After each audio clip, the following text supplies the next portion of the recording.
वाली तरंगें कई बार हमारे जीवन को प्रक्षालित भी करती हैं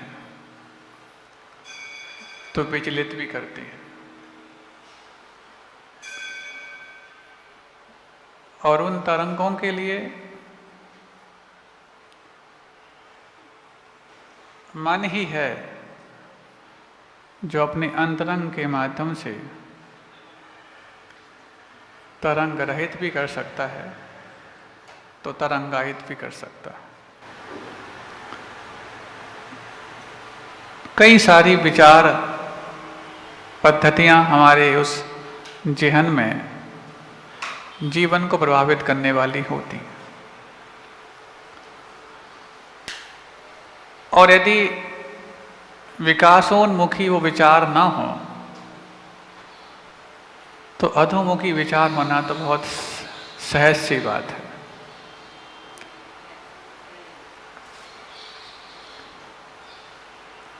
कहीं ना कहीं हमारे जीवन को कुछ भावनाएं उपासना की ओर अग्रसर करती, तो कुछ भावनाएं वासना की ओर ढकेल देती। उपासना के माध्यम से जिसकी उपासना की जा रही है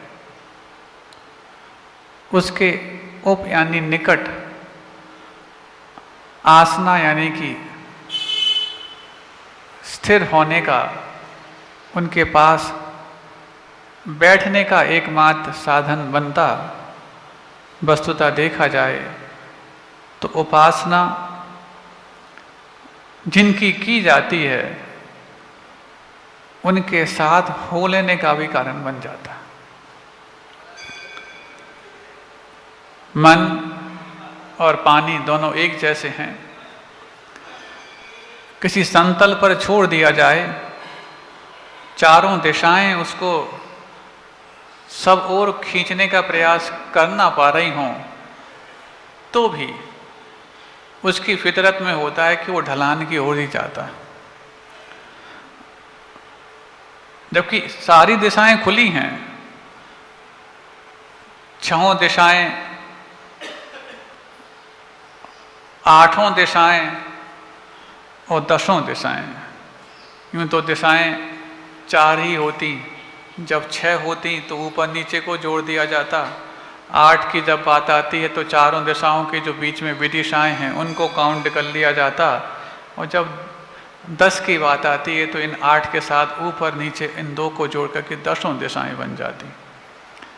तो 10 दिशाएं खुली हैं, लेकिन वो जाएगा तो नीचे की ओर, यदि उसको किसी और गाइड करके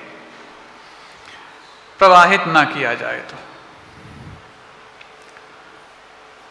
ये मन भी ऐसा ही है, किसी एक क्षेत्र और दिशा में उसको यदि लगाया ना जाए तो वो अपनी अनंतकालीन फितरत और संस्कारों को सिर्फ पतन की ओर ले जाने के लिए प्रेरित करता है। और जिन्होंने अपनी उस भावना को ऊर्ध्वमुखी कर दिया है, उसकी भावना उपासना के रूप में, साधना के रूप में विकसित होती, तो यदि ऊर्ध्वमुखी नहीं कर पाया तो वासना तो अवश्यम भावी हो जाती है। आज के काव्य में पूज्य गुरुदेव लगभग इन्हीं भावों को यहाँ पर गुम्फित करने का प्रयास कर रहे हैं। प्रयास तो क्या, उन्होंने तो उस चीज को अपने जीवन के उन अंतरंग की गहराइयों से समझ करके और लेखनी के रूप में रखा है। हमें तो मात्र उनको शब्दों के रूप में नहीं, एक समझ के रूप में भी सामने पढ़ने का अवसर मिल जाए तो इससे बड़ी उन गुरुदेव के प्रति हमारी श्रद्धांजलि कुछ नहीं हो सकती। 5वां काव्य है खो जाने दो। अरे वासना यथा नाम तथा काम है तेरा। जैसा तेरा नाम है वैसे ही तेरा काम है। वास ना, तुझमें कोई ज्यादा वास नहीं कर सकता, तुझमें सुख का निवास वास ना, सुख का कभी भी तेरे भीतर वास हो ही नहीं सकता, तब तो तेरा नाम वासना। तुझमें गहराई है कहाँ? क्योंकि जिसमें गहरापन हो उसमें बहुत देर तक टिका जा सकता है, जिसमें उथलापन हो तो क्या, बाढ़ भी यदि है, उथली नदी में आई है तो बताओ कितने दिन टिकती। यमुना में सुनते हैं बाढ़ आई, आगरा में बिना पानी बरसे बाढ़ आ जाती, पानी बरसाते कोई और बाढ़ आ जाती आगरा में। लोग कहते हैं ये तो कह पाए कि इतनी बाढ़ आई है मतलब बहुत पानी बरसा। हाउ ऐसे ही जल्दी नदी में बाढ़ आने का एक ही मात्र कारण है, जब उसमें गहराई नहीं होती। और बाढ़ आ जाए कम से कम उतनी देर तक तो बाढ़ टिक जाए जितनी वो गहरी है, लेकिन जब उतने भी वो गहरी हो करके भी पानी को नहीं सहेज पाती तो उसका कारण उसके तट जो हैं वो मजबूत नहीं हैं। तब तो बाढ़ में सिर्फ पानी मात्र नहीं बहा, उसके तट भी बह गए। तो इसी महीने बाढ़ है और अगले ही महीने सूखा जैसा नजर आने लग जाता है। हमारे जीवन की नदी के भी लगभग यही हाल है। गहराई यानी गंभीरता नहीं होने के कारण जल्दी उसमें बाढ़ भी देखने को मिलती, तो अनुशासन रूपी तट जब उस बाढ़ में बह जाते हैं तो अगले ही पल सूखा सन्नाटा और वीराना भी देखने को मिलता। ठीक ऐसा ही यहां पर तुझ में गहराई है कहाँ, और मैं गहराई में उतरने का हामी हूं। सुन रहे हैं आप लोग? मैं गहराई में उतरना चाहता हूं और तेरे अंदर गहराई बिल्कुल नहीं, अब उतरूं कैसे? तुझ में गहराई है कहाँ और मैं गहराई में उतरने का हामी हूं। चंचल अंचल में केवल लहराई है। लहर समझते हो? कभी भी लहर ऊपर ऊपर आती, और वो कब आती? जब वो चंचल हो जाए जल। चंचल अंचल, अंचल मतलब क्षेत्र, चंचल अंचल में तो केवल लहराई है। तेरे आलिंगन में, मोहन इंगन में सुख की गंध तक नहीं है। क्योंकि यहां पर विषय वासना का रखा गया है, तो तेरे ग्रहण करने में, मोहन इंगन में, एकमात्र मोह का ही संकेत, इंगन मतलब संकेत, मोहन इंगन में, तेरे आलिंगन में सुख की गंध तक नहीं है। गंध एक वो वस्तु होती है जो पांचों इंद्रियों के जो भी विषय हैं उसमें शुरुआत में बहुत क्षणिक रूप में सामने आती। आंखों से देखो तो फिर हो सकता है आपका देखने में भूल ना पाओ, कानों से सुनो तो हो सकता है कान आपके लिए बहुत देर तक उसकी झंकार को याद रखे रहें, स्पर्श का भी। लेकिन गंध ऐसा होता है कि जो आप सूंघते सूंघते पता नहीं कब गायब हो जाएंगे कि हाँ अरे पता नहीं सूंघी तो थी, पता नहीं कैसी थी। तो सुख की गंध तक नहीं है, मात्र सुख की भासना है अथवा सुख की वासना है। आभास समझते हो? जो चीज हो ना और आभास हो उसी का नाम भासना, अथवा यहां पर वो वासना। ओ जो ओढ़ रखी है तूने, जिसमें भारी, जिसमें सारी माया ढकी है। हाँ, अक्सर भासना या आभास जो होता है वो होता कुछ, दिखता कुछ। बोलते ना, जो दिखता है वो होता नहीं, जो होता है वो भाता नहीं, और जो भाता है वो टिकता नहीं। ऐसा ही पूरा जीवन चला जाता है। तो यहां पर जो ओढ़ रखी है तूने, जिसमें सारी माया ढकी है, आभास जहां पर होता है वहां पर छल होता है, छद्म होता, माया होती, जिसमें सारी माया ढकी है। इसलिए इसे अपनी उपासना में, अनंत संत में खो जाने दो ओ वासना। संवाद किया जा रहा है कि इसलिए तुम्हारे पास से मायाचारी है, उथलापन है, सुख की गंध भी नहीं, किसी प्रकार से कोई गहराई भी नहीं, इसलिए तो गहराई में उतरने का हामी हूँ, इसलिए इसको छोड़ करके मुझे तो अपने अंतस की गहराई में खो जाने दो, अपनी उपासना में, अनंत संत में खो जाने दो। अनंत संत का मतलब क्या है? अनंत सत्वी। संत एक तरह से प्राकृत में संत बोलते हैं सत्व के लिए, अस्तित्व के लिए, सत्ता के लिए। अनंत सत्व में खो जाने दो ओ वासना। संक्षिप्त कारिका है, लेकिन क्योंकि इसकी व्याख्या इससे ज़्यादा आवश्यक भी नहीं हो, तो बहुत लंबी चौड़ी सकती है, लेकिन इतना भी जो समझ गया उसको समझ में आ जाएगा कि उपासना में और वासना में कितना बड़ा भेद होता है। आंखों में धूल, ज्ञान ही दुख का भूल है। भूल बोले कि मूल बोलो? ज्ञान ही दुख का मूल है, ज्ञान ही भव का कूल है। राग सहित सो प्रतिकूल है, राग रहित सो अनुकूल है। चुन चुन इनमें समुचित तू, मत चुन अनुचित भूल है। सब शास्त्रों का सार यही, समता बिन सब धूल है। एक तरह से छंदबद्ध जैसी लगती है, तो पूरी कविताएं छंद रहित अथवा मुक्त छंद की हैं, लेकिन यहाँ पर थोड़ा सा लालित्य है कि ज्ञान ही दुख का मूल है। जितना भी दुख है वो ज्ञान के कारण ही है। कभी तुमने पागल को दुखी देखा? पागल रोते हुए कम दिखेंगे, हंसते हुए ज्यादा दिखेंगे।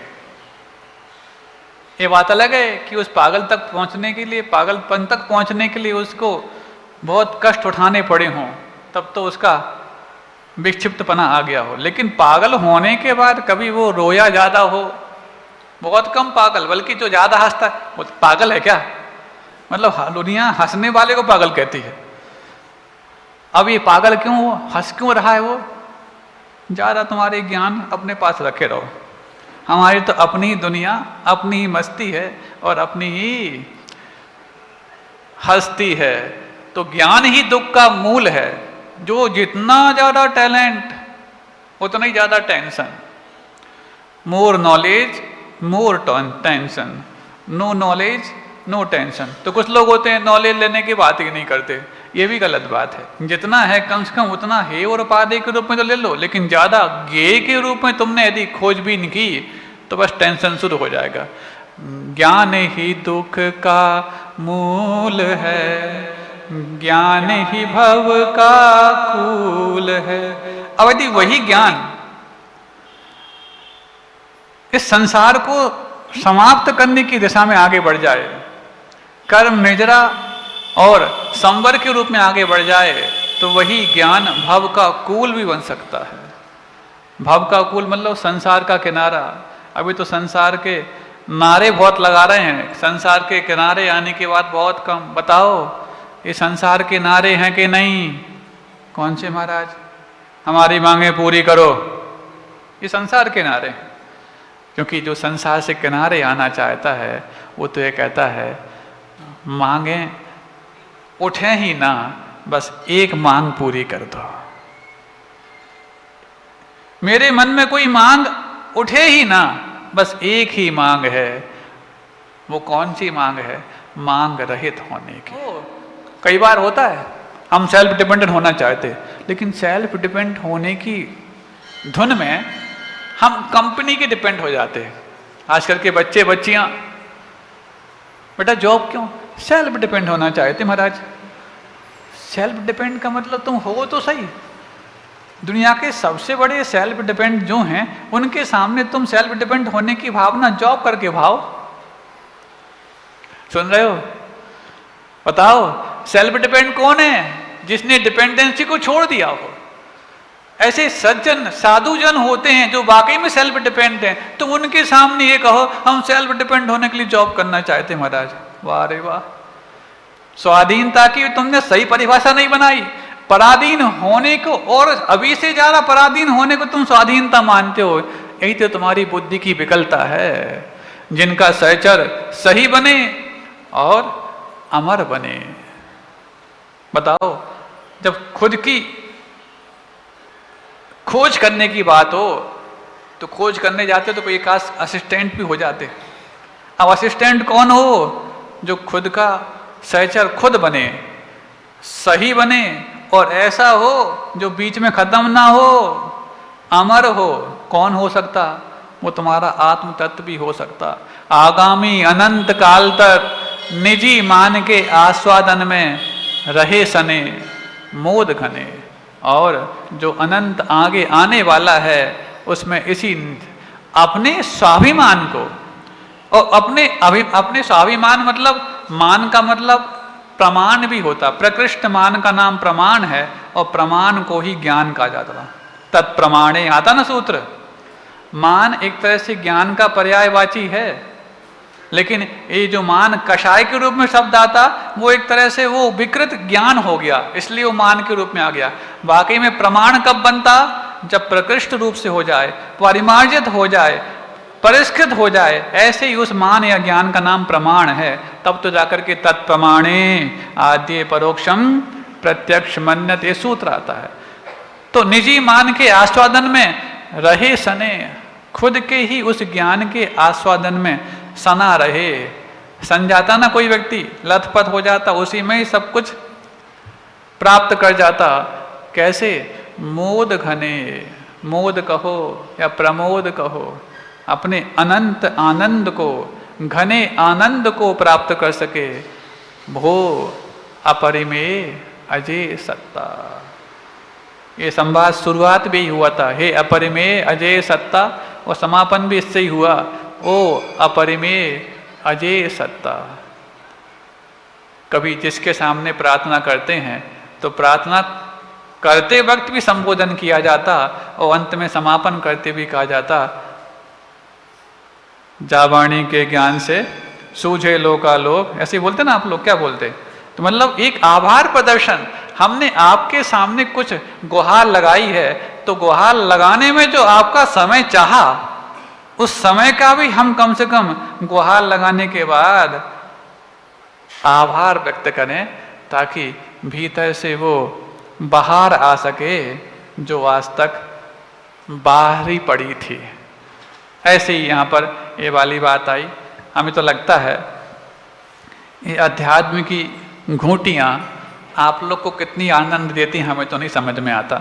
लेकिन आप लोगों ने कहा महाराज ये बहुत कठिन लग रही है, तो आप लोगों के निमित्त से हमें जो इसको अवलोकन करने का अवसर प्राप्त हुआ है, हम तो आपके थोड़े से आभार व्यक्त कर सकते हैं। बाकी तुम्हारे इसका भार कितना हल्का हुआ हमें तो नहीं मालूम, हमारा भार तो हल्का अवश्य हो रहा है। अहिंसा परमो धर्म की।